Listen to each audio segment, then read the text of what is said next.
Mitra diamonds നൽകുന്നു diamond ആഭരണങ്ങൾ ഇനി മുതൽ വാങ്ങുന്ന വിലയിൽ വിൽക്കുവാനുള്ള സൗകര്യം. മിത്ര ഡയമണ്ട്സ്, താഴെപ്പാലം, തിരൂർ. അടിസ്ഥാന സൗകര്യ വികസനത്തിലും വ്യക്തിഗത ക്ഷേമ പ്രവർത്തനങ്ങളിലും രാജ്യത്ത് വലിയ മുന്നേറ്റങ്ങളാണ് 2014 മുതൽ ഉണ്ടായതെന്ന് ധനഞ്ജയ് മഹാതിക് MP പറഞ്ഞു. വളവന്നൂർ ഗ്രാമപഞ്ചായത്ത് വികസിത് ഭാരത് സങ്കല്പ് യാത്ര ഉദ്ഘാടനം ചെയ്ത് സംസാരിക്കുകയായിരുന്നു അദ്ദേഹം. വിവിധങ്ങളായ കേന്ദ്ര പദ്ധതികൾ രാജ്യത്തെ ഏറ്റവും സാധാരണക്കാരുടെ ജീവിതത്തിന് കൈത്താങ്ങായി മാറുന്ന കാഴ്ചയാണ് എങ്ങും കാണാൻ കഴിയുന്നതെന്നും കഴിഞ്ഞ 10 വർഷത്തിനുള്ളിൽ രാജ്യത്തുണ്ടായ സ്റ്റാർട്ടപ്പുകളുടെ എണ്ണം തന്നെ ഇതിന് നിദാനമാണ്. 2014 മുമ്പ് ഇവിടെ ഉണ്ടായിരുന്ന സ്റ്റാർട്ടപ്പുകളുടെ എണ്ണം 350 മാത്രമായിരുന്നിടത്ത് ഇന്നത് 90,000-ആയി വർദ്ധിച്ചിരിക്കുകയാണെന്നും അദ്ദേഹം പറഞ്ഞു.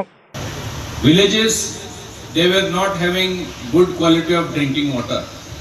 Roads, so you know everything. So what Prime Minister Modi ji did when he became the president, first he tried to give all the necessity which is important, which is needed, which was assured to the people for 70 years, and he tried to give.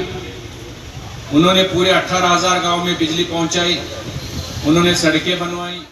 കുട്ടികളും കർഷകരും കർഷക തൊഴിലാളികളും അടങ്ങുന്ന സമൂഹത്തിലെ നാനാതുറകളിലുള്ളവരും ഇന്ന് വലിയ പ്രതീക്ഷയിലാണ്.